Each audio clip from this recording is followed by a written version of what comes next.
Bon, bah, je vais déjà remercier, remercier nos camarades de ER pour leur organisation sans faille. Ça fait déjà 3 fois qu'on vient, c'est toujours très bien organisé. Ne pas oublier de les remercier. Ce sont les gens aussi qui s'occupent de la sécurité, c'est important, l'organisation. Voilà, donc c'est fait. Merci et bravo à vous.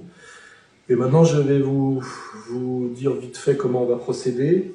Alors moi, vous le savez, je prépare très peu mes conférences, parce que ça fait des années que j'en fais. Maintenant, j'improvise surtout. Marion, en revanche, a énormément travaillé. Et moi, vous le savez, je suis un peu un généraliste. C'est-à-dire que je connais un peu tous les sujets, mais je suis spécialiste de rien. Je suis comme un médecin généraliste. Marion, elle, est une vraie spécialiste, parce que c'est une historienne de l'époque des Lumières.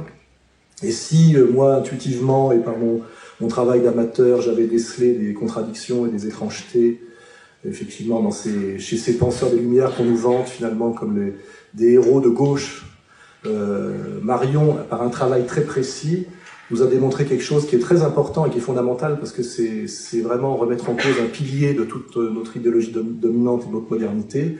C'est que finalement, cette opposition qu'on nous montre, que la monarchie chrétienne, enfin la monarchie catholique aurait été de droite et les Lumières auraient été de gauche, c'est finalement beaucoup plus ambigu que ça, voire même peut-être l'inverse quand on regarde ça avec un regard d'économiste, à savoir que finalement, et ça va être la démonstration, je crois, de Marion, que finalement les Lumières sont la version française de ce qu'on appelle la révolution libérale, qu'on attribue toujours à l'Angleterre, et qu'en fait c'est essentiellement à travers les encyclopédistes, etc., la soumission en fait d'un monde qui était un monde chrétien au libéralisme, au libéralisme économique, c'est-à-dire à la toute-puissance du marché, remplacer le monde de l'harmonie de Dieu par un monde de la sauvagerie libérale, et qu'en fait, quand on étudie sérieusement, c'est ça qu'on découvre, c'est qu'en fait, les Lumières et les encyclopédistes sont en fait les chantres et les théoriciens du libéralisme à la française, ce qui explique tous les paradoxes d'aujourd'hui,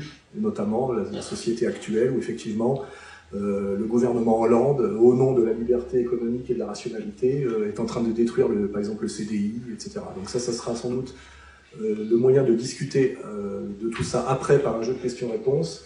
Donc pour respecter le travail de Marion, c'est Marion qui va assurer l'essentiel de la conférence de façon très précise et très technique.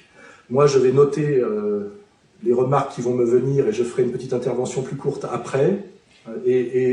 Enfin, on procédera au jeu des questions-réponses, parce que je pense que les gens qui sont là aiment bien intervenir, et vous pourrez poser les questions que vous voulez à qui vous voulez des deux, et nous répondrons. Donc, je pense que la conférence de Marion va durer à peu près 1h30, parce que c'est un gros travail. Moi, derrière, j'interviendrai pendant une demi-heure maximum, et après, il nous restera encore une bonne heure pour le jeu de questions-réponses, et je pense même qu'on pourra garder un peu de temps après, puisqu'il y a encore des livres à vendre, pour faire des dédicaces, parce que c'est un rituel auquel les gens sont attachés, c'est quand ils ont acheté un livre en présence des auteurs, ils aiment bien parfois avoir une dédicace, ce qui permet de doubler la valeur du livre, voire de la quadrupler si l'auteur meurt dans l'année. Ce qui n'est pas impossible. Voilà. Donc, Marion, c'est à toi. Merci Alain. Bon, je dois vous dire en préalable que je suis très très impressionnée. D'abord d'arriver avec Alain, parce que c'est quelqu'un que j'estime profondément. Je pense qu'il le sait. Je sais ferme-toi les oreilles, il ne faut pas lui dire, parce qu'après, il va se croire au glin, mais je vous assure que s'il n'y avait pas Alain, je ne serais pas là aujourd'hui, clairement. Ça a été la rencontre du siècle, pour moi. Je suis impressionnée aussi de vos applaudissements. Je suis impressionnée de tout ce que vous me dites sur Internet, sur mes articles, sur mes vidéos. Vous savez, je suis une femme de cœur, moi. C'est au cœur que ça touche. Voilà. Donc, je vais vous expliquer ce que je sais des Lumières. J'en ai déjà parlé à différentes reprises, mais j'ai voulu, pour cette conférence ici présente, j'ai voulu vous parler de ce qui se passe dans le siècle à partir de 1763, qui est un tournant dans le siècle de Louis XV. Alors, 1763, c'est le règne de Louis XV. La France vient de perdre la guerre de 7 ans, qui a été la première des guerres mondiales. Je crois que ça peut-être un peu, voilà. Ça a été une sorte de guerre mondiale, puisque les fronts ont eu lieu sur le continent. Il n'y a pas eu de front en France, mais les fronts ont eu lieu sur le continent, en Amérique et en Inde. La France a perdu absolument tous les débuts de son premier espace colonial, au profit de l'Angleterre. C'est-à-dire que la montée de la puissance anglaise dans le monde, au détriment de la France, c'est 1763 que ça se joue. Le 10 février 1763 est signé à Paris un traité par lequel la France cède à la Grande-Bretagne et le Canada, la Louisiane, la vallée de l'Ohio en Amérique, pas aux États-Unis, en Amérique, ses îles au sucre, c'est-à-dire tout son espace colonial des Antilles, le Sénégal et son empire des Indes. C'est-à-dire que c'est une calamité. Voltaire dira que c'était pas grave, qu'on a juste perdu quelques arpents de neige, mais Voltaire, il roulait pas pour la France, incontestablement. 1763, ça fait 1 an que les jésuites sont vaincus. C'est-à-dire que les jésuites étaient la tête pensante du catholicisme français. Ça fait 1 an qu'on les a chassés, interdits, vaincus, qu'on a pris leurs écoles et qu'on les a chassés du royaume de France. C'est-à-dire que pour ce qui se prépare, il n'y a plus la tête pensante susceptible d'opposer une résistance à la fois intelligente et structurée, organisée. Les jésuites, c'était un ordre catholique, donc ils étaient organisés. Ils avaient des maisons un peu partout. Et la disparition des jésuites fait que l'attaque qui se prépare et que je vais vous raconter se trouve absolument sans aucune résistance en face.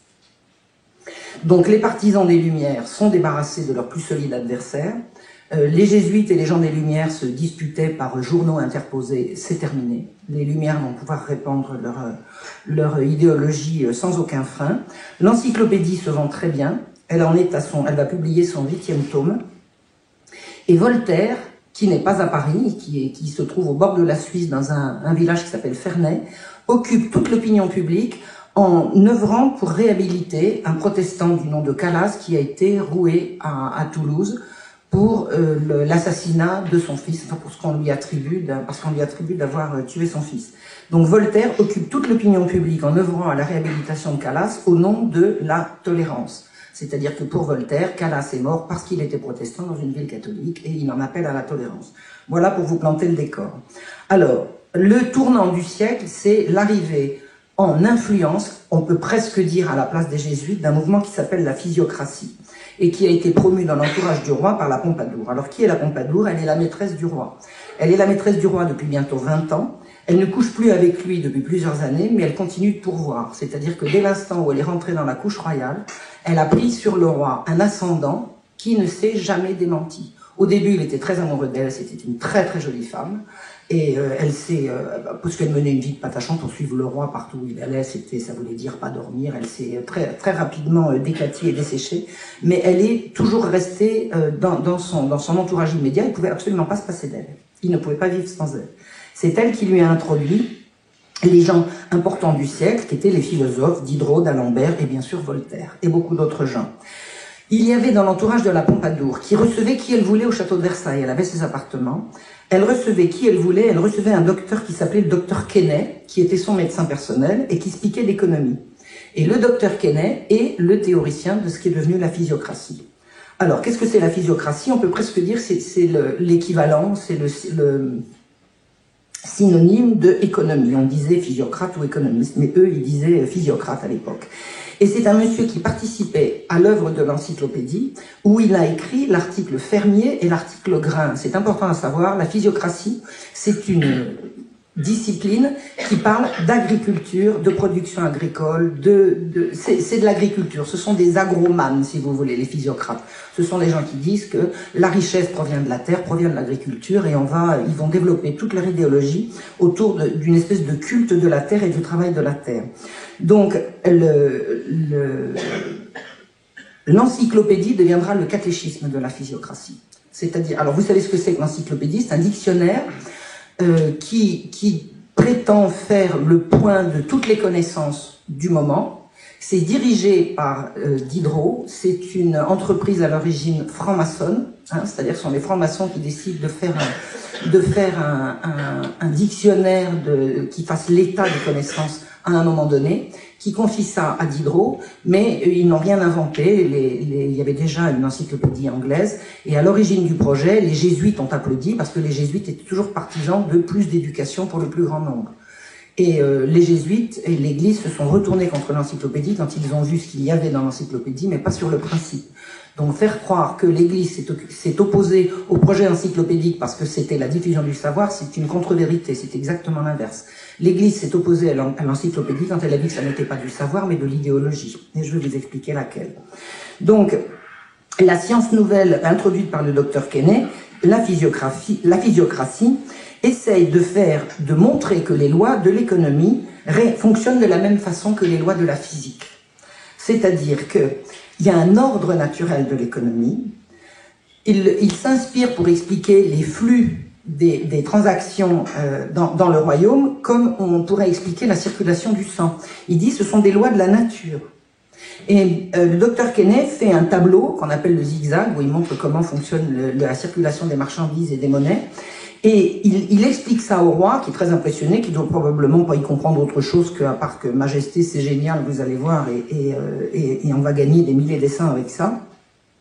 Mais le roi est tellement impressionné, et il est tellement serré de près par la Pompadour dans ce projet, qu'il autorise les physiocrates qu'il autorise le docteur Quesnay à imprimer son projet sur les presses royales. C'est-à-dire qu'il n'y a pas plus proche du pouvoir que ça. Ce sont vraiment des gens qui ont l'oreille du roi, et à qui ils expliquent que c'est pas de la philosophie, c'est pas du rêve, c'est de la science. Et intervient ce mot qui va revenir dans le mouvement des Lumières jusqu'au bout, on oppose la raison à la superstition. C'est-à-dire que la physiocratie, c'est raisonnable. On parle de raison, on raisonne.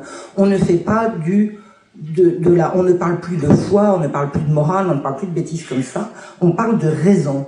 Quesnay a beaucoup d'influence sur... Il s'entoure de plus en plus d'un petit nombre de gens. Il y a des noms comme Le Mercier de la Rivière, qui est un conseiller au Parlement, c'est-à-dire c'est un magistrat.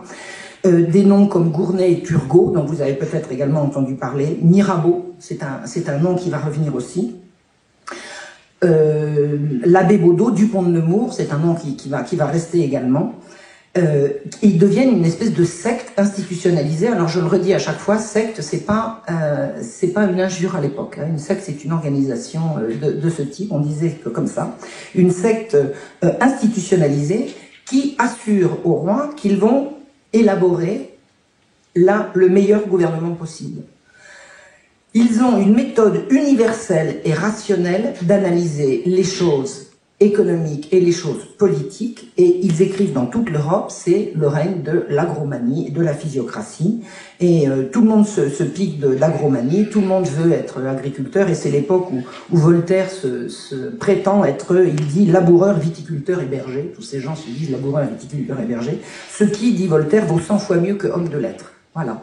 Donc on entre dans le domaine des choses sérieuses, rationnelles, les lumières éclaboussent de leur clarté le royaume au sommet. Le gouvernement assure aux économistes, c'est-à-dire aux physiocrates, toute une protection, subventionne leur journal, emploie leurs militants et finance leurs tracts. Ces gens-là font ce qu'ils veulent. Le roi a entièrement confiance en eux par l'intermédiaire de la marquise de Pompadour. Alors, quel est le système que ces gens veulent absolument réformer? Parce qu'ils arrivent pour dire, voilà, les choses ne vont pas bien, nous allons les arranger. Alors, qu'est-ce qu'ils veulent réformer? Je vais vous expliquer comment fonctionnait la circulation des subsistances, c'est-à-dire de la nourriture pour la population, dans l'Ancien Régime avant l'arrivée de ces géniaux réformateurs. Il y avait la police qui était l'instrument pour le gouvernement pour assurer la subsistance du peuple. La police était l'organisation dépendant du roi ou des parlements, enfin du roi puisque tout remontait au roi, qui s'assurait que toute la France était approvisionnée et que tout le monde avait à manger. Dès le XVIe siècle, le Parlement de Paris, qui étaient les juges qui rendaient la justice au nom du roi, c'est la justice déléguée, punissait les meuniers qui vendaient de la mauvaise qualité. C'est-à-dire que toute l'organisation du royaume consiste à faire en sorte que tout le monde mange et qu'il n'y ait pas des voleurs ou des prévaricateurs ou des gens malhonnêtes qui fournissent par exemple du mauvais pain ou à un prix trop élevé. C'est la raison d'être de toute l'administration du royaume. Le procureur général, c'est-à-dire le premier magistrat du Parlement, se proclamait le premier protecteur de la capitale. Et il y avait un ancien premier président au Parlement de Paris qui était surnommé le boulanger. Le contrôleur général, c'est l'équivalent du ministre des Finances. Il est le principal délégué du roi pour le ravitaillement. C'est-à-dire que le premier ministre, c'est l'équivalent d'un premier ministre. Son rôle essentiel, c'est de s'occuper du ravitaillement. Il faut que les gens mangent, d'accord? C'est l'obsession, c'est la raison d'être de la royauté. Faire en sorte que tout le monde mange. Et le contrôleur général passe par-dessus les différents conseils, parce que le gouvernement, ce sont différents conseils, pour travailler directement avec le roi. Le contrôleur général a l'oreille directe du roi, puisqu'il s'occupe de subsistance. Jusqu'aux années 1760, pouvoir et parlement avaient la même conception du rôle de la police. Et sur le plan local, dans les provinces, les maires, les échevins, les capitouls, les jurats, les prévôts, les lieutenants, les commissaires de police, les procureurs ont comme préoccupation d'assurer l'approvisionnement en grains à un prix raisonnable dans les villes, dans les villages les plus reculés. Le problème posé par cette organisation est que Paris dévore la province. C'est-à-dire que Paris ne produit pas, par définition, parce que c'est une ville, donc il faut aller chercher pour assurer l'approvisionnement de Paris. Vous avez des gens qui vont chercher les subsistances jusque sur un rayon de 160 km autour de Paris. Et la province prend Paris pour un parasite, et il y a beaucoup de manifestations populaires quand il faut absolument, quand il y a un certain manque et qu'il faut aller chercher des subsistances assez loin. Les populations résistent aux enlèvements de grains qui sont faits pour le compte du roi, pour aller approvisionner Paris ou une autre grande ville. Et le peuple affirme et a toujours affirmé qu'il a des droits légitimes à sa subsistance. C'est-à-dire que la résistance des villes et des villages à l'enlèvement, on ne relevait jamais tout, hein, mais enfin disons l'enlèvement d'une partie de leur surplus pour aller nourrir Paris, ça déclenche souvent des révoltes, des jacqueries, et très souvent, la police locale se met avec les émeutiers, avec les manifestants, disons. Puisque le rôle de la police étant d'assurer les subsistances du peuple, quand le peuple proteste qu'on lui enlève ses subsistances, la police est avec lui. Voilà. Bon, ça pousse jamais à... On ne peut pas dire qu'il y a mort d'homme systématiquement, mais il peut y avoir des échauffourées. Donc, le principe du marché au grain a été élaboré par un monsieur qui s'appelle Nicolas de la Mare, qui était un magistrat français à qui Louis XIV avait demandé d'écrire le traité de la police. Si vous aimez l'histoire, si vous voulez savoir ce que c'est qu'un magnifique ouvrage d'histoire, on le trouve, moi je l'ai trouvé à la bibliothèque municipale d'Auxerre. À mon avis, on doit pouvoir le trouver dans toutes les bonnes bibliothèques municipales. Le traité de la police, écrit en 1709 par Nicolas de la Mare, est vraiment un magnifique livre qui vous montre tous les aspects de la vie quotidienne de vos aïeux. En histoire, on vous montre jamais le peuple. Ouvrez le traité de la police de la Mare, vous allez le voir sur les marchés, vous allez voir comment ils mangent du beurre, de la viande, du mouton, les chandelles. Enfin, vous allez voir vraiment apparaître la vie de nos aïeux dans les villes. Ce que dit Nicolas de la Mare dans son traité, c'est que le principe de base, le grain n'est pas une denrée comme une autre. D'accord ? Tous ceux qui se livrent au commerce du grain exercent des responsabilités graves vis-à-vis de la société. Ce qui veut dire que le commerce des grains n'est pas un commerce comme un autre. C'est un service public. Le grain détenu par un marchand ne lui appartient pas. Le marchand a le droit de vendre le grain, mais le grain ne lui appartient pas. C'est un bien commun sur lequel la société a des droits. C'est la raison d'être de tout ce système policier. Le commerçant en grain doit résister à ses intérêts propres, c'est-à-dire que son gain, le gain du marchand, le marchand va acheter du grain dans un lieu pour aller le porter dans un autre où on en manque. Il va arriver après que la population locale se sera servie. Il n'achètera que le surplus une fois que la population aura terminé de se servir. Et il est interdit à ce marchand de faire un gain autre que juste et légitime. Il n'a pas le droit de s'enrichir. On ne peut pas s'enrichir sur le grain. C'est-à-dire que son gain, pour qu'il soit légitime, il faut qu'il soit la source de son travail et non pas son aptitude à manipuler l'offre et la demande. C'est interdit, c'est mal vu, c'est péché, je peux dire, parce que l'Église condamne l'enrichissement sur le commerce de grains. Le droit canon méprise ce type de commerce. Et dans l'imaginaire populaire, le marchand est le prototype du menteur qui menace la société. La population française n'aime pas les marchands. Le commerce est très mal vu. On sait se souvenir que dans la mythologie grecque et romaine, et les gens sont un petit peu lettrés, Mercure c'est le dieu du commerce et des voleurs. Donc un commerçant c'est toujours un petit peu un voleur, en tout cas potentiellement. Et dans la littérature populaire, le marchand est en dernière place dans l'ordre du salut, si tant est qu'il ait une place. On n'est pas tout à fait sûr que le marchand ira au paradis. Alors, il y a une gradation dans la méfiance. Le négociant international, alors lui c'est un homme sans patrie, c'est quelqu'un dont il faut absolument se méfier, mais pis que tout, c'est le commerçant en grains, c'est un homme sans conscience. Les gens détestent les commerçants et plus que tout le commerçant international. Ce que dit de la Mare, c'est que ce commerçant international ou ce marchand de grains, avide, il n'offre pas son produit à la vente, il le cache en attendant qu'il monte et il est la cause de la cherté. Voilà ce qu'on pense des marchands à l'époque. En 1660, c'est le début du règne de Louis XIV, c'est-à-dire un siècle avant la période dont je vous parle. Le Parlement de Paris a censuré des marchands qui dévastaient les campagnes en achetant du grain pour l'amasser dans des entrepôts secrets. Ça, c'est le crime social. C'est le crime social. Et en 1663, Larénie, qui était le premier lieutenant général de police nommé par le roi Louis XIV, accusait les monopoleurs de faire monter les prix. C'est-à-dire que les moments où le prix de la subsistance est trop cher, c'est parce qu'il y a des gens qui amassent pour se faire de l'argent, c'est-à-dire des ennemis publics. Les marchands sont les ennemis publics parce qu'ils monopolisent le grain.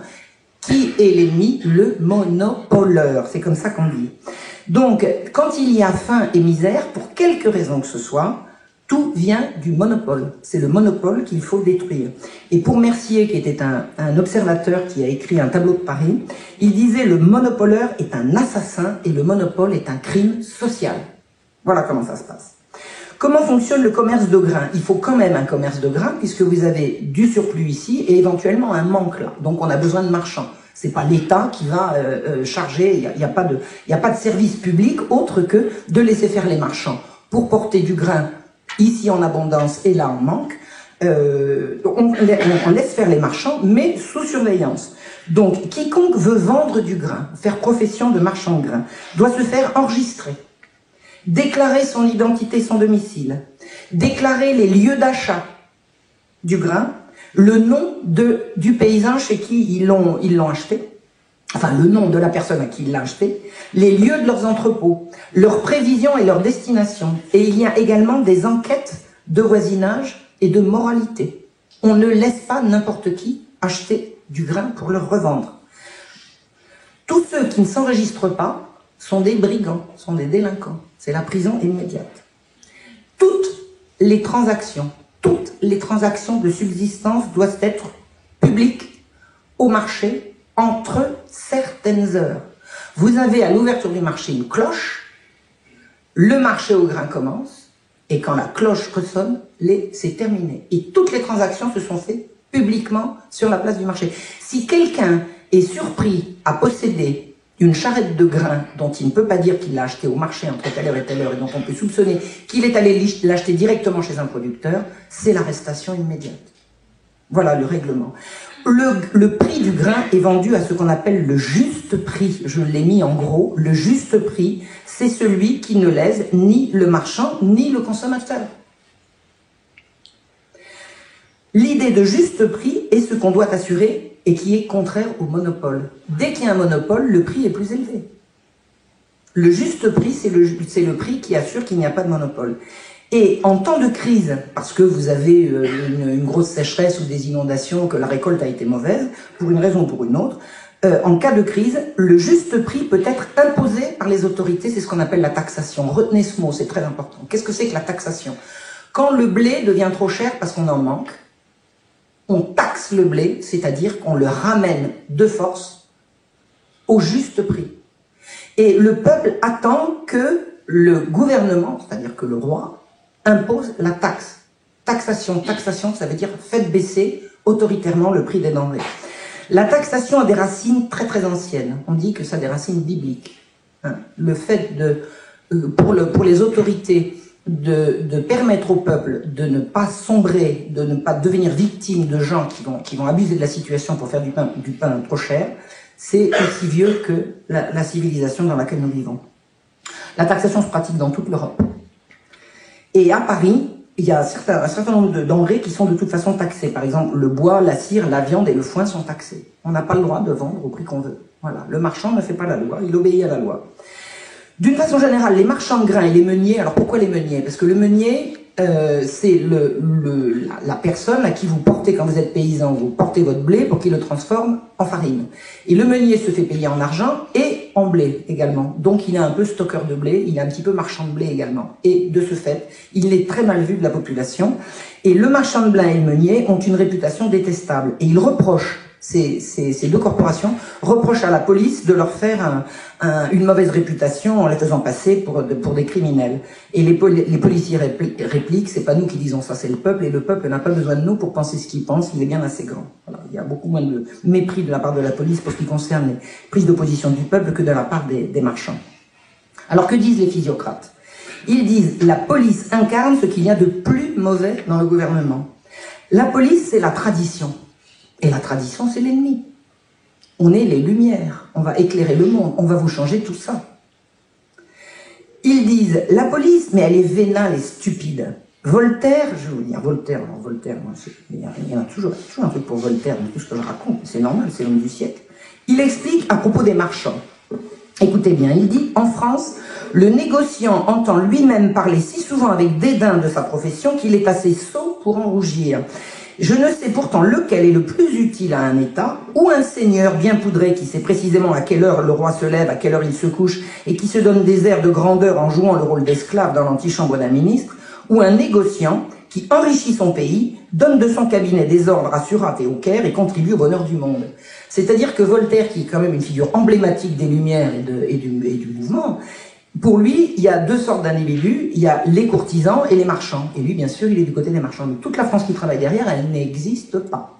Elle n'existe pas, ça caractérise beaucoup Voltaire. Le précurseur du mouvement qui a critiqué sévèrement la police et son rôle, c'est un monsieur qui s'appelle Herbert, et qui en 1753, c'est-à-dire pile 10 ans avant le 1763 fatidique, a écrit « Essai sur la police des grains ». Et ce Herbert tire à boulet rouge sur tout le système de protection policière. Il dit « La croyance au monopole est un préjugé barbare et un fantôme périmé ». Comment les gens peuvent-ils être assez bêtes pour s'imaginer que s'il n'y a plus de police, il y aura du monopole? C'est un préjugé. Et croyez bien, qu'est-ce que c'est les Lumières? Tout le monde le sait, hein, puisqu'il y a un philosophe qui s'appelle Kant, je crois qu'il l'a dit, les Lumières, c'est le contraire des préjugés. Les préjugés, c'est quoi? C'est de croire au monopole. C'est leur définition. Il dit, n'est-ce pas plutôt de la contrainte et des entraves que nous donnons à ce commerce que naissent les désordres qui nous alarment tant? C'est-à-dire que si les prix montent, c'est pas en dépit de la police, c'est à cause de la police. C'est la police qui fait monter les prix. Et Herbert critique le magnifique livre de Delamarre en disant « La police n'a jamais fait pousser un épi ». Voilà. Les policiers ne font pas pousser les épis, donc ils sont là pour empêcher les gens de manger. C'est pratiquement à ça que ça revient. Et alors surtout, et là ça va être le tournant du siècle, écoutez bien, l'intérêt personnel est le fondement de toute activité humaine. Et c'est un agent d'émancipation. L'intérêt personnel. Avant, vous aviez le respect de la loi, de l'ordre et de la morale. Vieille lune. Maintenant, c'est l'intérêt personnel. Le progrès va passer par la glorification de l'intérêt personnel. L'intérêt personnel, c'est le moteur le plus puissant de l'humanité, dit-il. Il dit parce que le profit, la recherche du profit, exclut le risque, le gaspillage et l'inefficacité. Un homme qui recherche son profit, il va forcément être efficace, il va forcément éviter le gaspillage et le risque. Donc, confions-lui nos intérêts. Il dit le grain est un simple objet de commerce, il faut démythifier. Delamarre dit le grain n'est pas une marchandise comme une autre. Herbert dit le grain est un objet de commerce comme un autre. Lumière, lumière. La police doit combattre les instincts primitifs du peuple et dénoncer les préjugés populaires au lieu de s'appuyer dessus. C'est-à-dire que ce que demande Herbert, c'est que la police, au lieu de conforter le peuple dans sa superstition qui sont là pour le protéger, doit comprendre au contraire qu'elle est là pour expliquer au peuple que c'est plus comme ça que ça va se passer. Et penser autrement que libéral, c'est être victime de préjugés. Voilà, les Lumières qui montent, c'est 1753. Un agronome du nom de Monceau a condamné les préjugés populaires hostiles à la liberté de stocker. Parce que empêcher les gens de stocker du blé, c'est encore du préjugé. Il dit le public ne trouve jamais le prix du grain assez bas. Il pousse l'injustice jusqu'à refuser aux fermiers le profit honnête qui lui est dû. Le peuple est injuste parce qu'en ne voulant pas que le fermier stocke son grain, il lui refuse l'honnête profit qui lui est dû. Et pour vous expliquer en quoi ces lumières sont totalement incongrues par rapport à ce qu'a été la royauté, je vais vous lire une déclaration de Louis XIV de 1699. Écoutez bien, la royauté, c'est ça. Les soins que nous avons pris pour faire fournir les blés à nos peuples, dans quelques provinces où il en manquait, nous ont fait connaître que ce qui avait le plus contribué à augmenter leurs besoins n'avait pas tant été la disette de récolte, disette c'est manque, que l'avidité de certains particuliers qui, bien qu'ils ne fussent pas marchands de blé par leur profession, se sont néanmoins ingérés à en faire commerce. L'unique but de ces sortes de gens étant de profiter de la nécessité publique, ils ont concouru par un intérêt commun à faire des amas cachés qui, en produisant la rareté et la cherté des grains, leur ont donné lieu de revendre à beaucoup plus haut prix qu'ils ne les avaient achetés. Et après avoir fait examiner dans notre conseil les moyens les plus propres à faire cesser ce désordre, nous avons cru qu'il n'y en avait point de meilleur que de suivre la voie de nos prédécesseurs, etc., etc., c'est-à-dire de donner libre cours à la police pour qu'elle fasse son travail. Parce que la police, elle n'était pas tout le temps sur les dents. Il y avait la police, il y avait les actions de la police en temps normal quand il n'y avait pas de pénurie, et en cas de pénurie, tout le monde sur le pont, et c'est ça que dit Louis XIV. Donc vous entendez la logique du roi. La logique du roi, c'est des gens se sont enrichis sur la nécessité, nous allons y remettre de l'ordre. Et ce que dit Herbert, c'est exactement l'inverse. Herbert dit, s'il y a du désordre, c'est parce qu'il y a de la police. Le journal du commerce, qui est un journal physiocrate, dit, et tenez-vous bien, parce que là, vous avez toutes les lumières derrière ça, contrairement aux cultivateurs qui travaillent instinctivement et automatiquement. Le cultivateur, c'est un abruti. Hein. C'est encore le cas aujourd'hui. Hein, vous savez. Moi, je sais très bien qu'on a le droit d'insulter personne en France, sauf les paysans. Toujours des... Donc, il dit, contrairement aux cultivateurs qui travaillent instinctivement et automatiquement, le marchand médite, pèse, mesure, calcule, combine les idées, discute les principes, prévoit l'abondance ou les disettes, la guerre ou la paix. La liberté libérerait son génie. C'est-à-dire, d'un côté, vous avez les abrutis, les paysans, c'est-à-dire quand même 90% de la population de France, hein, nos aïeux, vos aïeux, les nôtres. Et en face, le génie du commerçant. C'est ça qu'on nous vend. Le lobby des propriétaires riches est très puissant en France. Et ce qu'on appelle la classe des propriétaires, ils ne constituent pas plus que 5 à 8% de la population, mais ils ont 50% des terres. Alors, ce qui est comme des terres, des fermages et de tous les revenus, les dîmes, les droits seigneuriaux, etc. Ce qui veut dire quand même que 50%, les 50 autres pourcents sont tenus par des petits paysans. Il ne faut pas oublier que la France de l'Ancien Régime, c'est également une France de paysans propriétaires. Donc le lobby coordonne toutes les actions et il lance la propagande libérale à tout vent à partir du texte de Herbert et de la propagande de Quesnay et de son zigzag. À Saint-Malo, les consuls, c'est-à-dire les magistrats locaux, annoncent qu'une pleine liberté ruinerait l'Angleterre. Ça veut dire que dans une période où l'Angleterre est l'ennemi, hein, c'était déjà le cas et ça l'est resté pendant longtemps, on envoyait les magistrats locaux envoyaient de la propagande disant liberté, liberté, ça mettra l'Angleterre à genoux. Hein, ce sont des arguments patriotiques. Il nous faut absolument la liberté. La liberté, c'est la liberté de ne plus avoir affaire à la police. Hein. Je pense que vous avez compris. D'autre part, le lobby a rédigé un rapport totalement tendancieux, mais totalement faussé, tendant à démontrer que la liberté du commerce entre les provinces, la liberté absolue entre les provinces, était la loi primitive royale française et que la police est une invention récente. C'est faux. C'est faux. La royauté, depuis qu'elle existe en France, a assuré les subsistances pour le peuple. C'est la raison d'être de la royauté. Donc ils feront des rapports tendancieux, ils réécrivent l'histoire pour dire que ça n'est pas vrai. Et ils expliquent bien sûr que la police est la cause du déclin et de la destruction de l'agriculture française. C'est une époque où ces gens se répandent auprès du roi en disant l'agriculture française est en déclin, l'agriculture française est à l'agonie, la France va mourir de faim si on ne fait pas quelque chose. Le roi de là où il est, il n'a pas forcément tout à fait les moyens d'aller vérifier que ça n'est pas vrai. Et la source de la disette et des monopoles, c'est la police. C'est-à-dire qu'il renverse complètement l'analyse que fait le peuple. Et pour supprimer les disettes, il faut la liberté du commerce des grains. Ils inondent le Conseil royal de mémoire, exigeant la liberté pour sauver le royaume. Le royaume va mourir. D'accord ? La France est au bout du rouleau. C'est terminé, bientôt c'est fini. Il nous faut la liberté pour la redresser. La liberté du commerce des grains. Pour les physiocrates, les disettes, alors c'est très important à comprendre ça, pour les physiocrates, les disettes sont toujours créées par l'opinion. C'est-à-dire que si on manque de pain quelque part, c'est parce que les gens ont eu peur, et c'est la peur qui crée le monopole. Donc il suffit d'expliquer aux gens qu'il ne faut pas avoir peur. Et le Mercier de la Rivière, Dupont et Quesnay font absolument pression sur l'opinion, ils inondent vraiment l'opinion de libelles et d'explications pour dire liberté, liberté, liberté contre la mauvaise opinion qu'ont les gens. D'accord ? Les gens sont bêtes, ils ne comprennent pas. La liberté va leur faire comprendre. Jean-Baptiste Bertin, c'est un ancien lieutenant général de police, c'est-à-dire un monsieur qui a dirigé complètement la police dans le rôle que je vous ai dit. Il devient, en 1759, contrôleur général des finances. C'est-à-dire qu'il va changer de... Il prend du galon. Contrôleur général des finances, c'est l'équivalent de ministre des Finances et Premier ministre, hein, les deux à la fois. Et il pense que... Alors, on lui demande de préparer une loi qui va instaurer la liberté, hein, cette liberté chérie des Lumières. Et lui, il va préparer le projet en disant, mais écoutez, dans un premier temps, on va exclure Paris de la liberté. Alors pourquoi? Parce que Paris, ils en ont peur. Hein. Paris, c'est le peuple au bord à 2 pas du pouvoir. Et si on crée la liberté à Paris et que ça se passe mal, on pourra pas gérer. Donc il dit d'accord, on va faire une expérience en France, mais on va exclure Paris.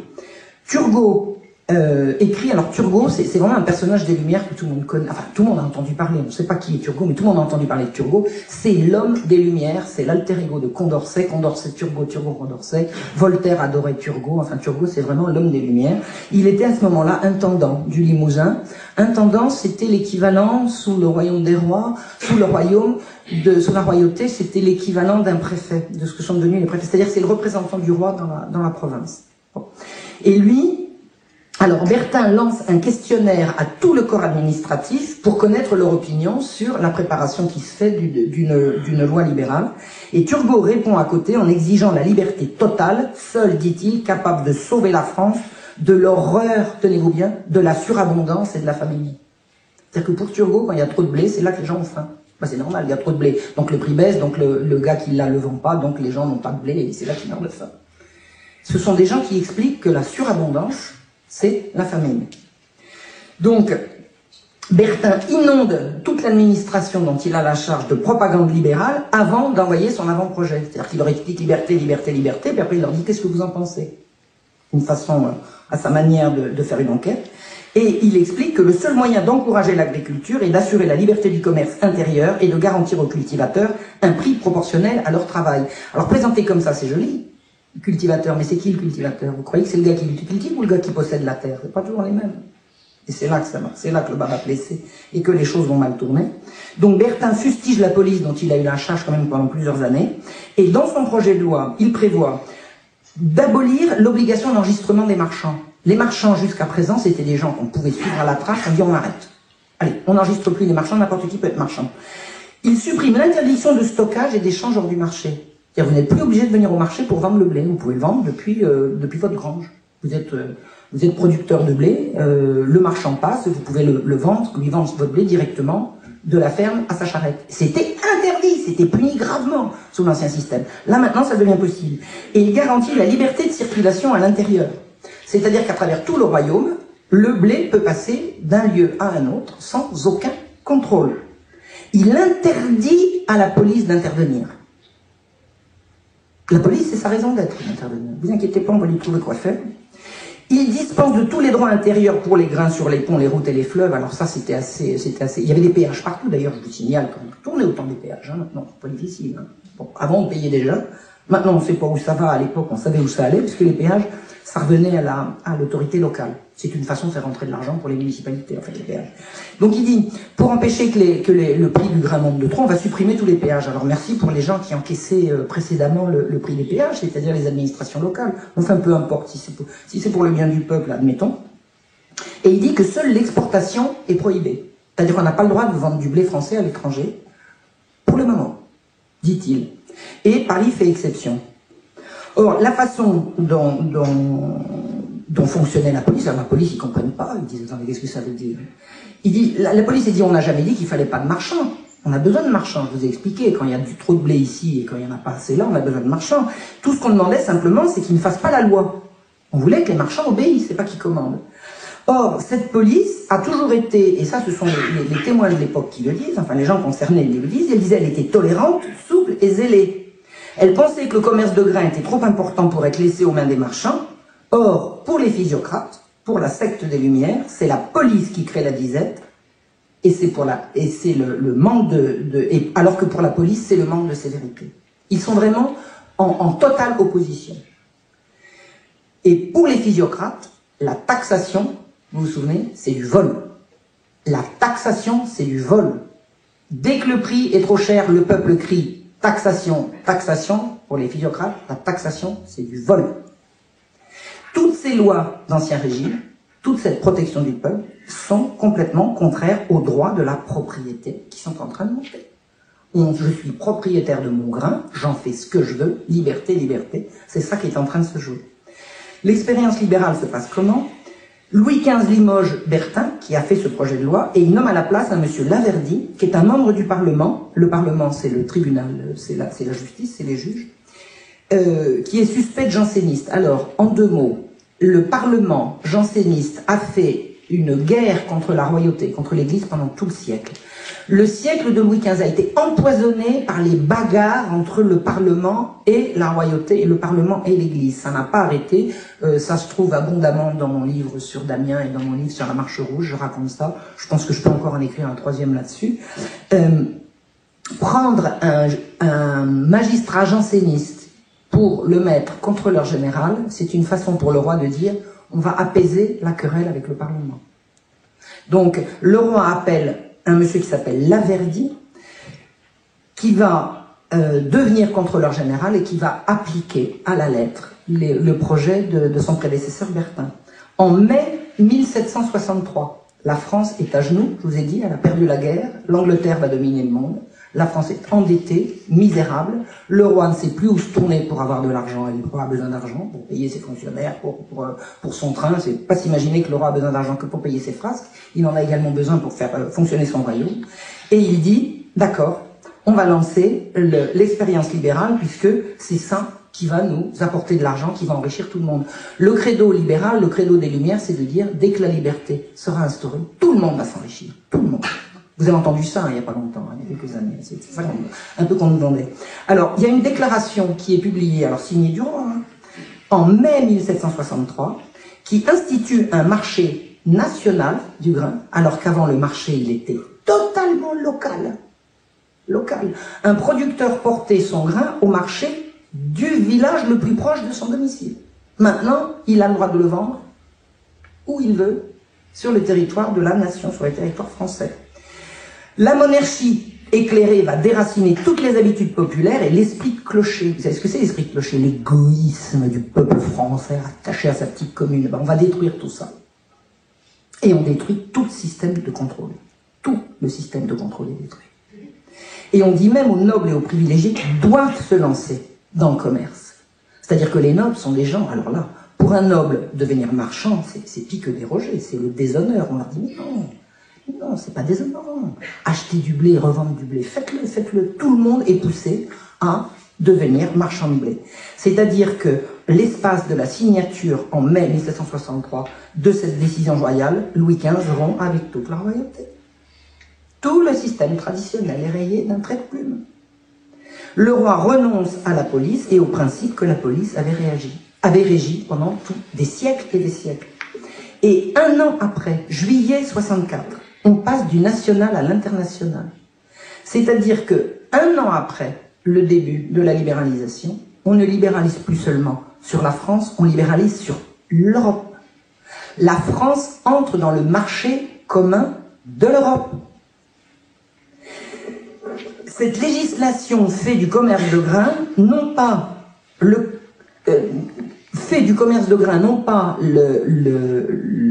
l'activité qui régit les subsistances, mais l'activité qui régit l'agriculture en tant qu'activité économique destinée à s'enrichir. L'agriculteur n'est plus là pour nourrir le peuple. L'agriculteur est là pour faire vivre l'économie totalement déconnectée de son rôle nourricier. Et alors, au moment où l'exportation est signée, vous inquiétez pas, l'importation aussi sera autorisée. C'est-à-dire que le credo consiste à dire, vous avez peur que tout le grain sorte? Oui, mais ça sera libre, donc il y aura aussi du grain qui pourra rentrer. Donc il n'y a aucune inquiétude à avoir, ne vous inquiétez pas. Ça va être la libre circulation des subsistances à travers toute l'Europe, dans les 2 sens.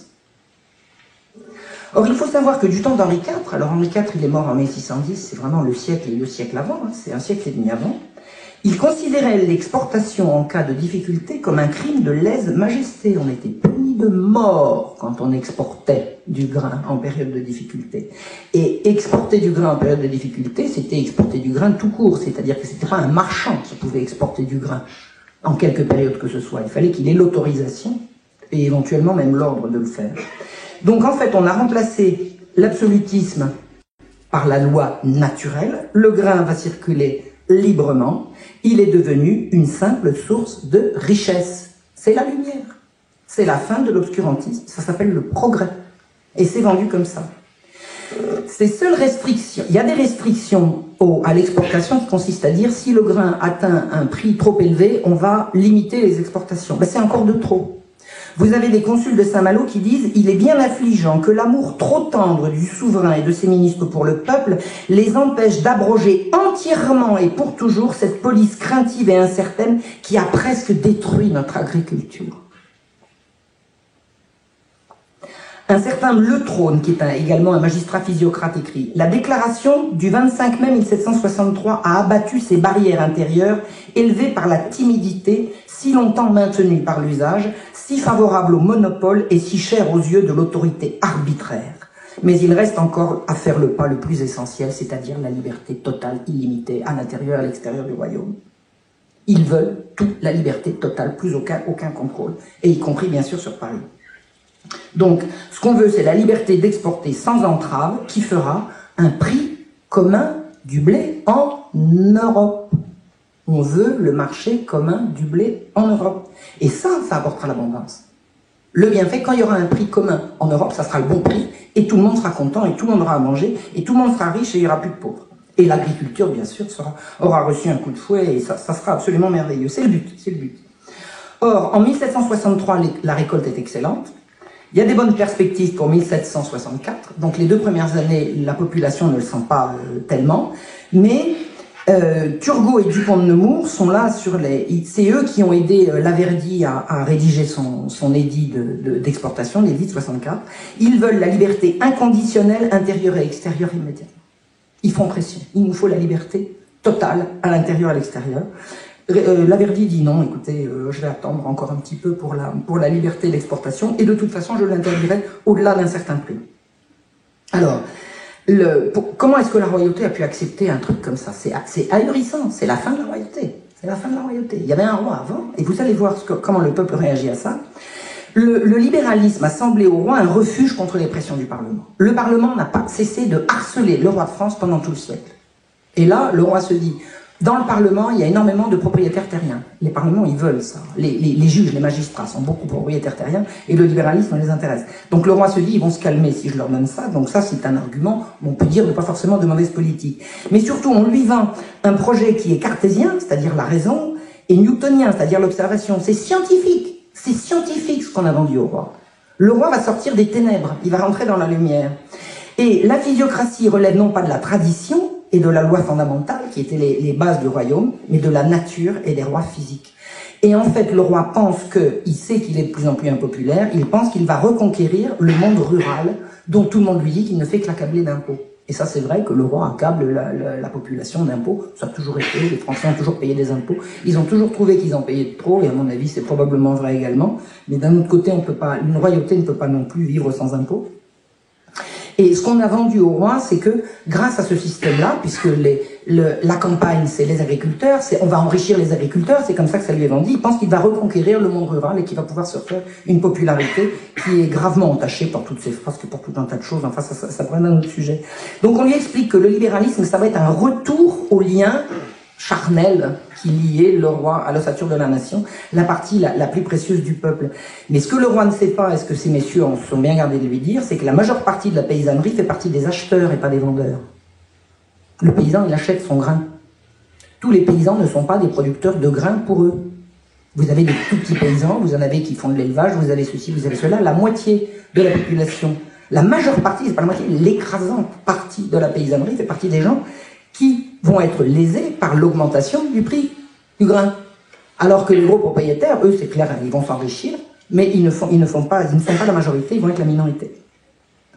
Et en fait, dans les villes, il est bien évident que les ouvriers vont être également menacés. Hein, si le prix du grain augmente, tous les gens qui sont dans les villes, vous n'avez pas que les gros propriétaires, vous avez tous les artisans, et cette masse des artisans va avoir son niveau de vie qui va dramatiquement baisser. Donc en fait, ceux qui hurlent pour la liberté dans la campagne, ce sont les gros fermiers, les propriétaires terriens fortunés. Mais ces gens-là se disent cultivateurs. Voltaire, il dit moi qui cultive la terre. Voltaire, il raconte qu'il cultive la terre. J'ai même vu une vidéo sur Internet, enfin ça doit être un téléfilm qui a été fait sur Voltaire. Comme Voltaire racontait partout qu'il cultivait la terre et qu'il était viticulteur et fermier, berger, etc., il le montre en train de gratter la terre. Enfin, Voltaire grattant la terre, faut pas rigoler, quoi. Il était propriétaire. Hein. Et en fait, tous ceux qui vont s'enrichir, ils vont accaparer les terres, c'est-à-dire que il va y avoir un transfert de propriété à partir de cette expérience-là. Tous ceux qui vont être bien enrichis, ils vont acheter des terres à prix qu'ils ne pouvaient pas s'offrir avant et qu'ils vont devoir, et puis ils vont appauvrir les autres. Hein. Ça va être les vases communicants, c'est absolument évident. Et on dit, ce qu'il faut, c'est que grâce à cette loi naturelle, le roi va modestement gouverner moins pour gouverner mieux. Ça, c'est la grande idée des physiocrates et des gens des Lumières. Le roi gouverne trop. Il faudrait que le roi gouverne moins il va gouverner, mieux il va gouverner. Donc on est en plein progrès, hein, c'est le progrès. Et en fait, ce qu'il faut savoir, c'est qu'au moment où ça a été vendu à l'opinion, le roi suivait vraiment un courant d'opinion. Même le dauphin, c'est-à-dire son fils, disait que le Parti de la Liberté comptait 12 millions de Français. La propagande avait été tellement habilement menée que, dans l'entourage du roi, on était persuadé que la libéralisation allait être un bienfait pour tout le monde. Et il y a eu effectivement une explosion de joie. Liberté, liberté, liberté, liberté chérie, le premier pas vers la liberté illimitée. Le procureur du Parlement de Rennes, qui s'appelait La Chaloté, a dit « Ce n'est pas un simple règlement de police qui vient d'être pris, c'est un acte considérable pour assurer le bonheur des peuples. La France vient d'amorcer un virage historique pour le bonheur du peuple. On verse des lames de joie, les journalistes délirent, ça y est, la France est sortie de l'Antiquité et de la barbarie, et on en appelle à la liberté d'exporter illimitée pour faire bonne suite tout de suite, là, allez, tout de suite, pas dans un an, la liberté d'exporter illimitée. C'est ça qui va apporter le bonheur à tout le monde. Et le roi et son entourage sont persuadés qu'ils ont fait quelque chose de très populaire. Et ils sont contents. Ils sont contents. Et ça commence. Donc, rapidement, les libéraux essayent que Paris soit inclus dans le projet libéral, mais on leur dit, ben, peut-être pas, enfin pas tout de suite. Et vous avez à Paris, alors c'est ça qui est intéressant, vous avez un monsieur qui s'appelle Omer Joly de Fleury, qui est avocat général au Parlement de Paris. Le Parlement de Paris est majoritairement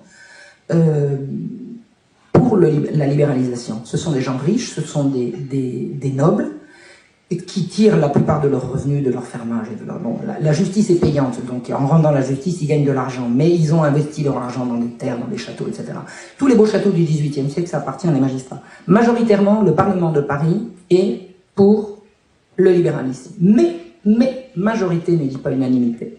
Et vous avez un monsieur qui s'appelle Omer Joly de Fleury, qui porte un joli nom, parce que Joly de Fleury, je trouve que c'est joli. Il est le frère d'un épouvantable procureur qui a dépecé Damien vivant dans mon histoire que je raconte sur Damien, c'est-à-dire que les Joly de Fleury se suivent et ne se ressemblent pas. Au moment de la libéralisation, Omer Joly de Fleury, le 5 juillet, c'est-à-dire tout de suite après, 2 mois après, explique que le programme libéral va à la désorganisation sociale, qu'il va y avoir un décalage entre la hausse du pain et la baisse des salaires. Il dit ou bien les employeurs supprimeront des emplois, ou bien ils maintiendront les salaires le plus bas possible. Je vous dis ça pourquoi? Ça veut dire que d'emblée, même s'il n'y avait plus les jésuites pour crier casse-cou arrêté, il y a eu des gens sensés pour dire mais vous êtes dingues, qu'est-ce que vous êtes en train de faire? Et ces gens n'étaient pas n'importe qui. Omer Joly de Fleury, avocat général au Parlement de Paris, c'était pas n'importe qui. Et il dit, pour les libéraux, ils disent la ruine est imminente et cela dure langueur, misère, profonde décadence, désolation, etc. Diminution des terres cultivables, augmentation de la paresse et de la mendicité et du crime. Omer Joly de Fleury, il dit non, ça n'est pas vrai. C'est vous qui allez créer la misère. Et il tire la sonnette d'alarme, il crie, on ne l'écoute pas. Il dit, alors, d'une façon générale, le Parlement de Paris, quand il était en guerre contre le roi, pendant tout le siècle, il disait régulièrement, pour appuyer leurs revendications, que le pays était épuisé, démuni, etc., etc. Or, ce que dit le Joly de Fleury, il dit tout ce constat qui est fait sur l'état de la France a été exagéré. Vous exagérez. L'agriculture française n'est pas au bord de l'implosion, ça n'est pas vrai. Le pays n'est pas misérable. C'est vous qui allez le rendre misérable. Et il dit, la ruine universelle que vous annoncez, la prostration, le découragement, etc., tout ça sont des arguments fallacieux. Joly de Fleury se bat. Et il dit, le but de l'agriculture est de nourrir. Le but de l'agriculture est de nourrir. L'abondance est un bienfait. Alors que pour les libéraux, l'abondance, c'est le spectre de la famine et de l'abondance et de la mévente. Il dit non, le but de l'agriculture est de nourrir et l'abondance est un bienfait. Or, pour Quesnay et consorts, l'abondance entraîne la chute des prix, donc la misère. Mais vous avez des gens, Joly de Fleury, c'est pas n'importe qui. Il écrit des textes magnifiques là-dessus. Alors au début de l'expérience, le public est à peu près indifférent, je vous ai expliqué, il y avait des bonnes récoltes, donc pas de problème. Mais dès l'été 64, il y a des émeutes à Caen, à Cherbourg, en Dauphiné, partout, ça part comme une traînée de poudre, des émeutes pourquoi? Parce que les gens arrivent au marché, et puis il n'y a plus de blé, ou alors il est à un prix trop cher, puisque c'est libre maintenant. Les femmes sortent, et ça impressionne terriblement les autorités. Quand les femmes sortent, les autorités disent ça sent mauvais là. Ça, alors elles sortent avec des couteaux, des pierres, elles vont au marché, elles ont des pierres coupantes dans leur... Et elles attaquent les convois de grains. Les femmes attaquent les convois de grains. À Saint-Brieuc, elles vont brûler des navires qui s'apprêtent à embarquer du blé pour l'exportation. Elles les brûlent. Enfin, elles les brûlent. Elles essayent de les brûler. Et attaquer des convois de femmes avec des soldats, ça se fait pas comme ça. Et elles y vont, elles n'ont pas peur. Elles ont pas, de toute façon, c'est elles qui nourrissent les gosses, donc on peut pas les arrêter. Et on les arrêtera pas. Elles vont manifester, et elles vont faire des émeutes jusqu'au bout. Donc, elles attaquent les lieutenants de police, elles arrêtent les convois, elles capturent les chariots sur toute la France. Les marchands vont sur les marchés, ils enlèvent tout le grain, ils partent avec, et ils sortent pas du canton. Enfin, les cantons n'existaient pas à l'époque, parce que les femmes les attendent debout. Et on rattrape le blé. Et on se le redistribue. Elles pillent les convois de grains, mais elles les revendent au juste prix. Et si le gars il a acheté plus cher, eh ben le juste prix, si c'est moins cher, vas-y, donc on vend le blé au juste prix. Pas de cruauté gratuite, c'est une justice distributive spontanée. Dans tout le royaume, il n'y a pas le téléphone pour dire attention, pas de cruauté gratuite. C'est spontanément que ça se fait sur tout le royaume. Donc aucune violence au-delà de la nécessité pour atteindre ses buts. Et les buts, c'est quoi? C'est de retenir le grain et de le payer au bon prix.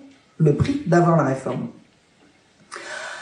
Des gens, alors pour expliquer ce fossé qu'il peut y avoir entre les possédants et le peuple, déjà à cette époque, c'est fou. À Troyes, il y a une riche bourgeoise qui était en train de s'enrichir abondamment avec le commerce du blé.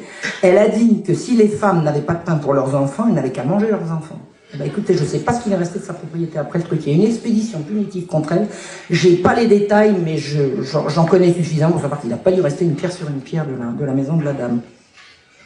Donc, la foule s'en prend aux marchands, elle confisque le grain, les entrepose et organise la distribution. Et qu'est-ce que fait la police, votre avis? Eh ben, elle soutient le peuple. La police, elle fraternise. D'un bout à l'autre du royaume, la police fraternise avec la population. Mais la police, elle est quand même, je sais pas si elle est assermentée, mais enfin, elle est quand même là pour obéir. Les autorités affolées hésitent entre mettre l'embargo sur l'exode du grain et obéir au roi. Ils ont des ordres, ces gens-là, quand même. Hein. Ils ont des ordres. Les ordres, c'est laisser faire les marchands. La taxation populaire, pour le peuple, c'est un droit inaliénable. Taxation, c'est notre droit. Et l'État est là pour garantir ce droit. Et vous avez des marchands qui viennent brandir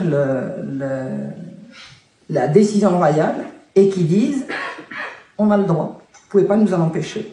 Et vous avez des procureurs locaux, enfin des autorités locales qui disent « enfin, qu'est-ce que vous nous racontez? C'est pas vrai, le roi ne peut pas vouloir ça. C'est pas possible, il faut vous rendre compte, vous êtes en train de nous dire que le roi veut ça. » Et le gars il dit « là, il est marqué quoi ?» Je dis « mais c'est pas possible, qu'est-ce qui se passe? Et on vit où? On n'est plus en France. » On ne veut pas y croire. Il y a plusieurs cas comme ça. Le procureur dit, ouais, écoutez, c'est pas vrai, vous racontez n'importe quoi. Il y a un gars qui dit, mais moi j'ai le droit d'acheter sur échantillon au cabaret ou dans un grenier. Et vous savez très bien que non. Et le gars dit, si, marqué là. Nouvelle décision royale. Il se trompe.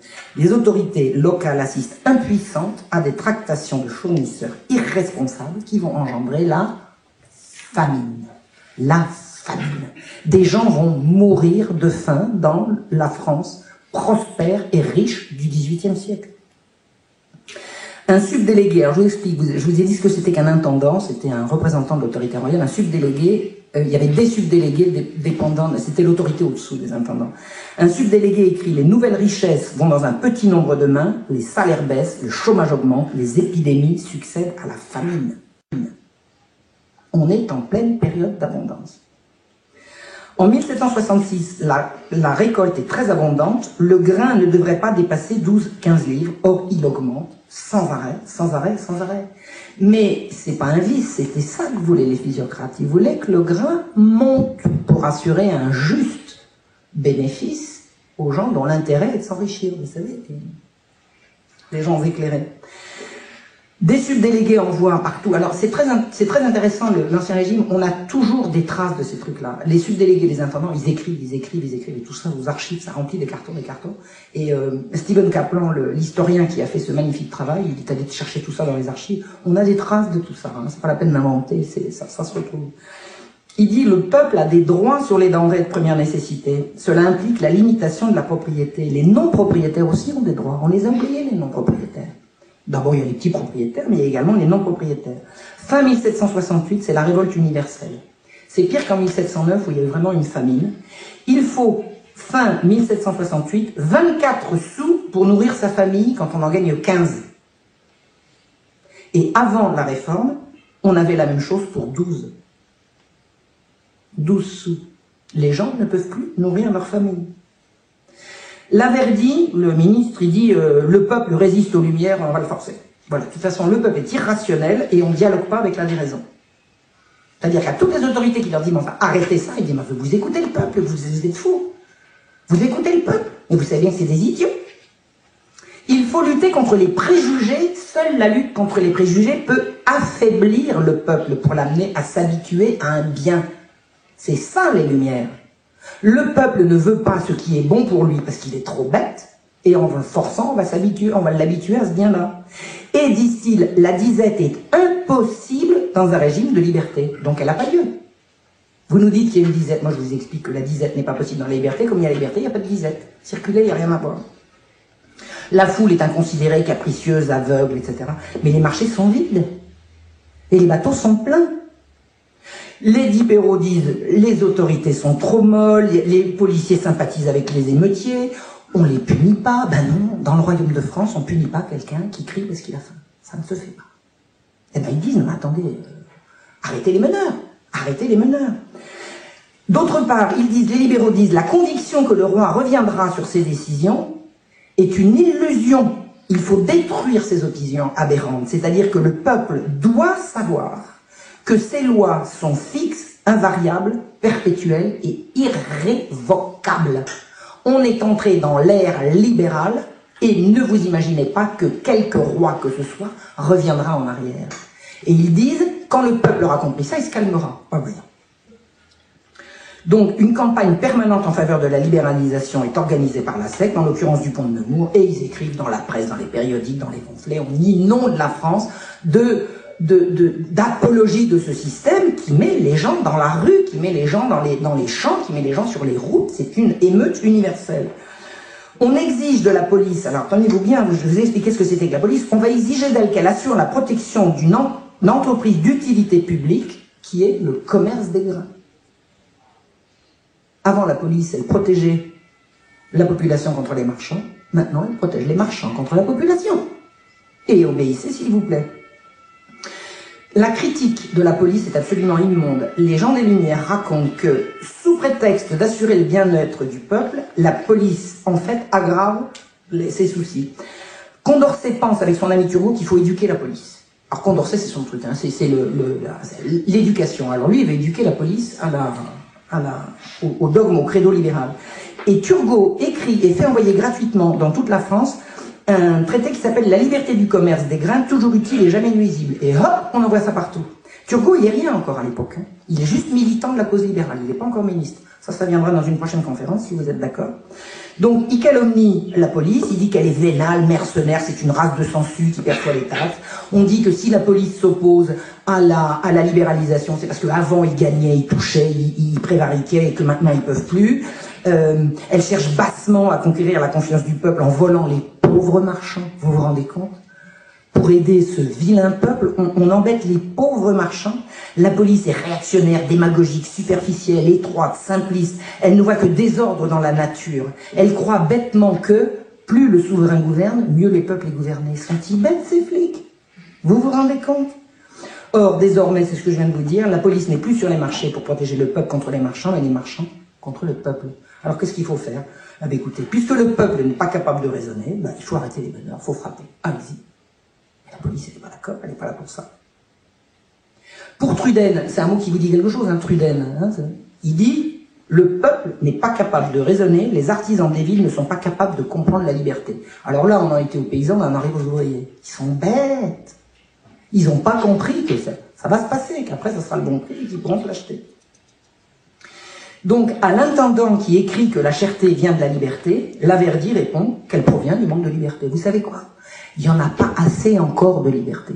Ça ne marche pas encore, c'est-à-dire qu'on a libéré, mais pas encore complètement. C'est parce qu'il n'y en a pas assez que ça ne marche pas. Que vous croyez que ça ne marche pas. C'est-à-dire que les gens croient que ça ne marche pas parce qu'il n'y a pas encore assez de liberté.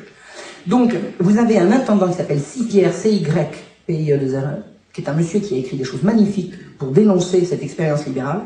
Et il rappelle que les propriétaires de grains ont des devoirs. Et le gouvernement tense Cipierre en disant que cette suggestion est dangereuse et susceptible de semer l'inquiétude. C'est-à-dire tous les gens qui critiquent cette aberration de semer la famine et la désolation, tous les gens qui les critiquent, on les tense en leur disant que ce sont leurs critiques qui sèment l'inquiétude et que c'est l'inquiétude qui fait monter les prix indûment et qui met les gens dans la rue. Il n'y a pas moyen, ils ne veulent pas en démordre. En 5 ans, à Paris, le prix du blé a doublé. C'est pas grave, ça va s'arranger. De toute façon, c'est le but recherché. La police est affolée, elle dit ça va être un torrent populaire, on ne pourra pas. La police ne veut pas tirer dans la foule. Et même, bon, je vous raconterai ça une autre fois, au début de la Révolution, il y a eu vraiment des cas où des autorités libérales disaient feu, et les policiers, feu. C'était comme ça, c'était la police d'Ancien Régime. La pénurie atteint son maximum en 1768, or rien ne doit être négligé pour rassurer les marchands. Ce sont les marchands qu'il faut rassurer. Un plafond de prix finira par être atteint, ça sera l'abondance, la tranquillité. Le bon prix sera aligné sur l'international. Dormez, braves gens, ne vous inquiétez pas. Et, tenez-vous bien, on parle de créer une légion de spéculateurs professionnels qui mériteront l'honneur et le respect de la nation parce qu'ils vont augmenter le commerce du grain. On raconte, et je sais que c'est de bonnes sources, je pense que c'est Louis-Sébastien Mercier, mais je ne suis pas sûre, mais enfin peu importe, je sais que la référence est bonne. Une femme a été arrêtée à Paris pour avoir volé un pain de 8 livres. Elle invite le commissaire qui l'a arrêtée, qui lui dit ben, « Venez chez moi, vous allez voir ».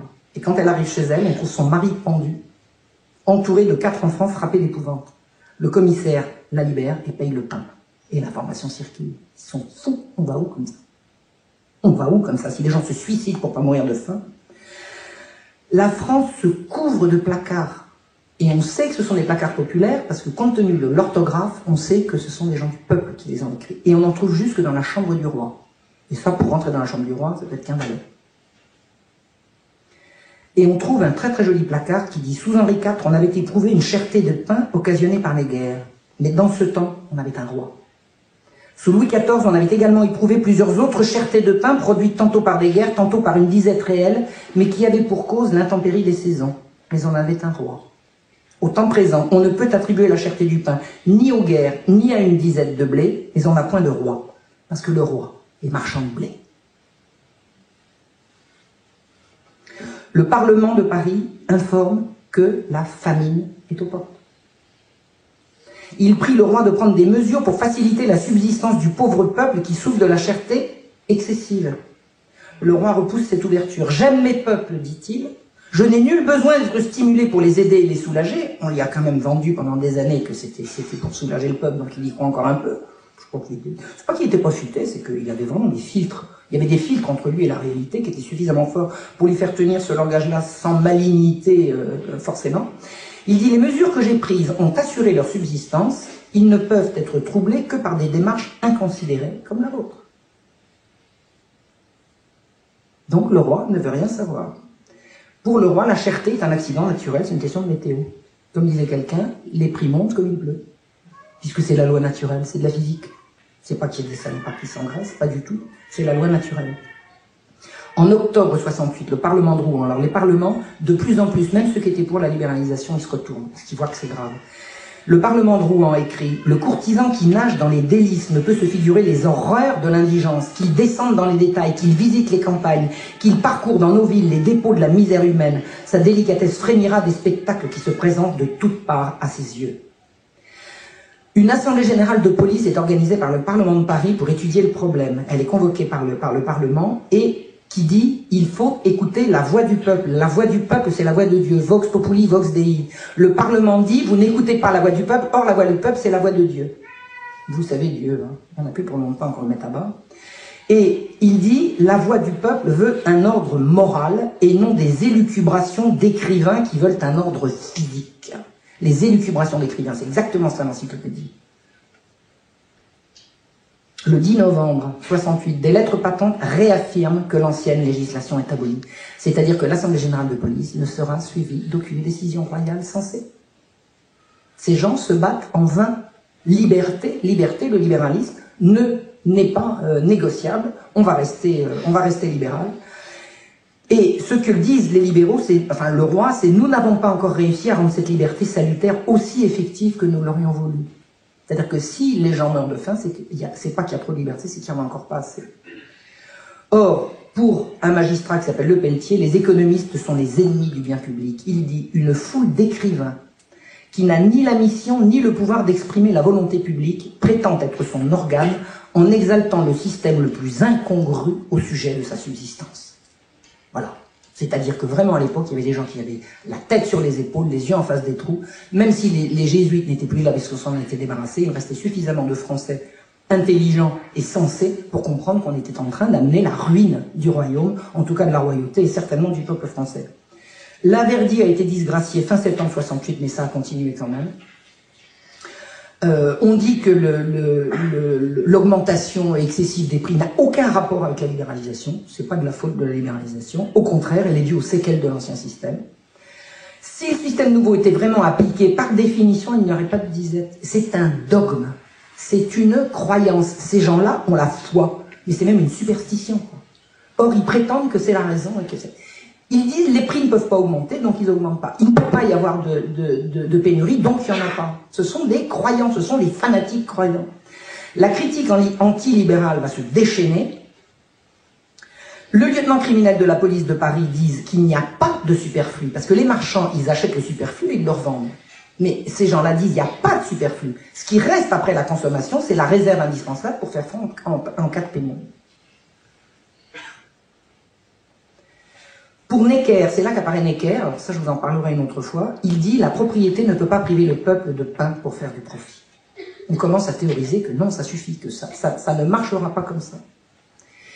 Et Mercier est toujours le même, dont je vous parlais tout à l'heure, fustige une loi qui dit, dit-il, « engendre la mort et la souffrance en dévorant les pauvres à la porte des greniers qui croulent sous le poids du grain ».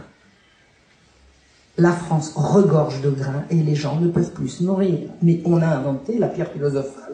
On a trouvé le moyen d'enrichir tout le monde et ceux qui prétendent qu'ils ont faim croient seulement qu'ils ont faim. Ils se trompent. La mauvaise foi des libéraux est absolument totale.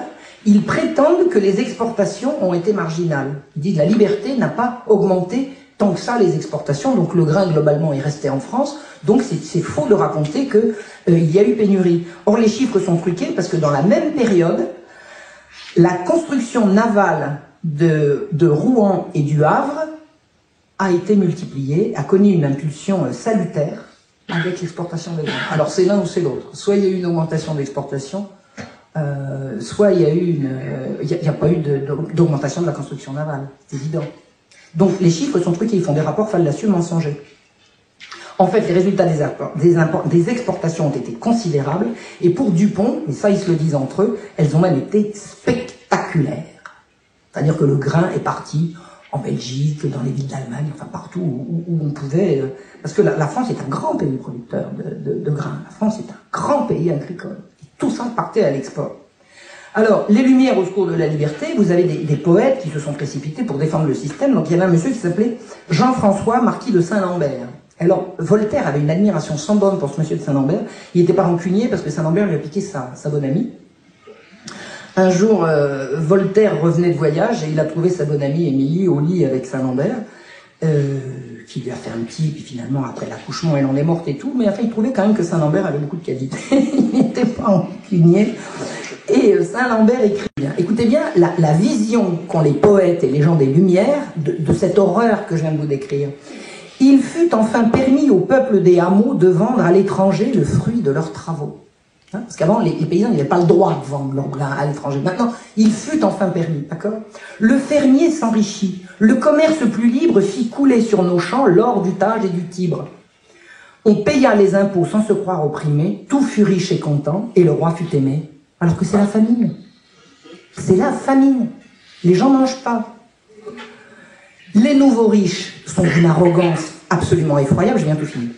Les nouveaux riches sont d'une arrogance effroyable. Il y a un marchand de grains à Étampes. Je crois qu'il était cordonnier avant. Il se dit ravi de la hausse des prix et il annonce, de toute façon cet hiver, il faudra des dents en or pour manger. Et ça l'amuse. Il trouve ça drôle. La liberté a promu des individus qui jadis étaient exclus faute de compétences et de moralité. Et tenez-vous bien, 1/5 des nouveaux marchands de blé en 1765, c'est-à-dire 2 ans après la libération, ce sont des illettrés. C'est-à-dire c'est du tout venant. N'importe qui peut se dire marchand de blé. Vous traînez dans les ruisseaux, vous trouvez la combine d'acheter du blé pour le revendre, vous devenez marchand de blé. Et on est obligé d'acheter au prix que vous avez. Vous savez, le prix va être fixé à partir de cette période-là entre le vendeur et l'acheteur. Le prix est fixé par la loi de l'offre et de la demande. Voilà. Et un gars qui a raflé un marché de blé, s'il voit passer un gars qui a faim, il le laissera au prix qu'il voudra. Tout est permis. Les nobles sont encouragés aussi à faire du commerce, etc. Et le journal économique exhorte les nobles à s'engager dans une profession aussi utile et profitable. Alors, si ce n'est pas la décadence de la noblesse, ça, j'y connais pas grand-chose. Ça me semble quand même que c'est assez bien vu. La fin de l'expérience se fait en 1770, alors que vraiment, le roi a résisté à toutes les pressions. Il dit non, je continue. Mais il nomme un nouveau contrôleur général qui s'appelle l'abbé Terray, qui dit on vient de vivre le déluge. Le déluge.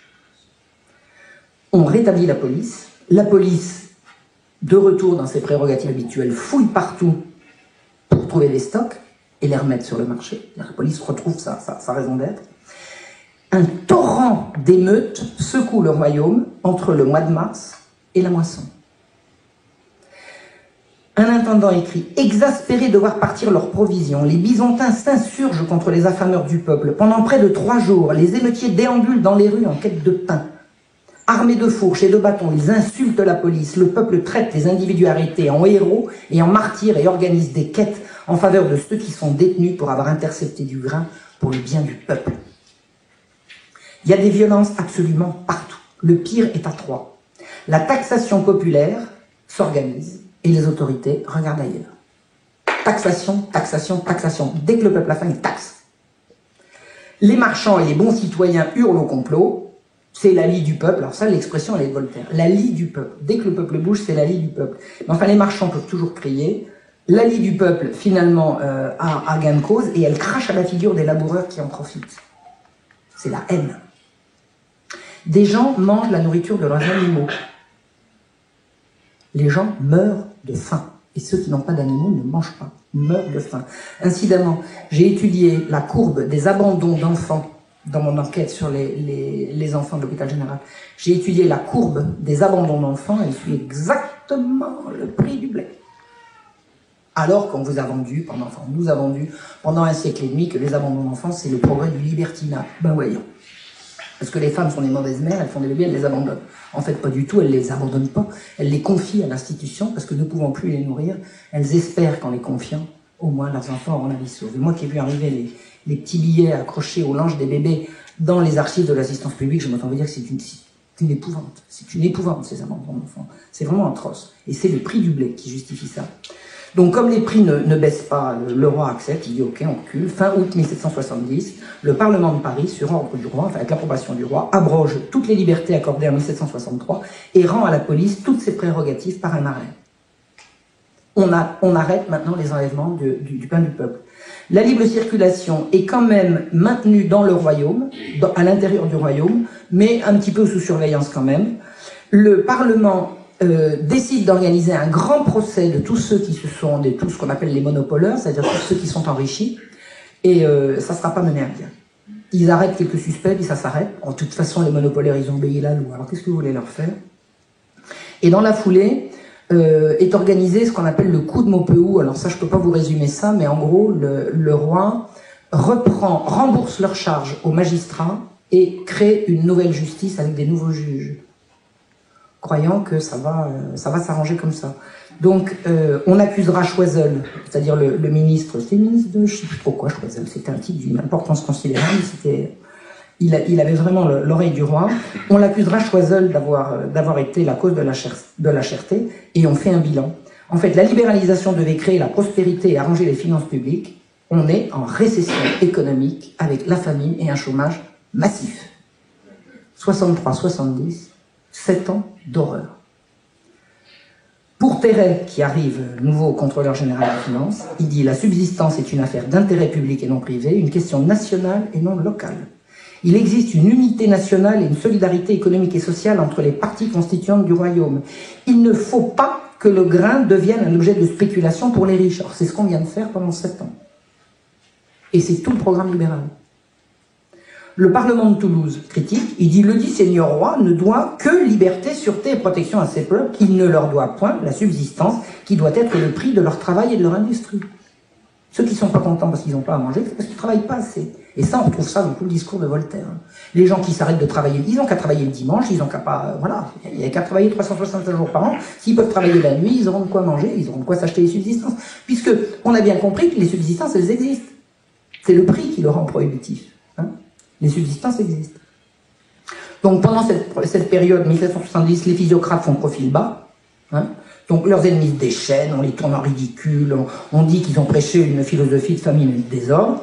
Un monsieur très intelligent qui s'appelle Galliani envoie une bombe qui s'appelle le dialogue sur le commerce des blés, qui va faire les beaux jours des salons littéraires. On dit regardez ces physiocrates, ils sont complètement ridicules.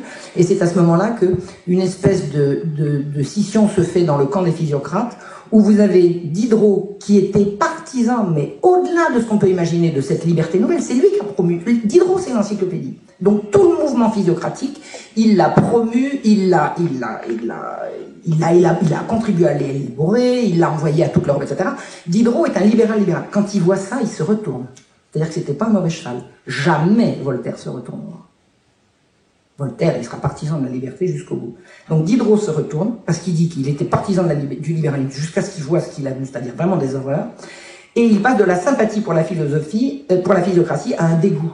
Donc vous avez Diderot, Grimm et Necker qui vont dire non au libéralisme à tout cran, et en face, Turgot, Condorcet, Dupont, vous ne devinerez jamais qui s'est fait gagner. En attendant, 1770, ça s'arrête, et on va faire le bilan de ces 7 ans de libéralisme.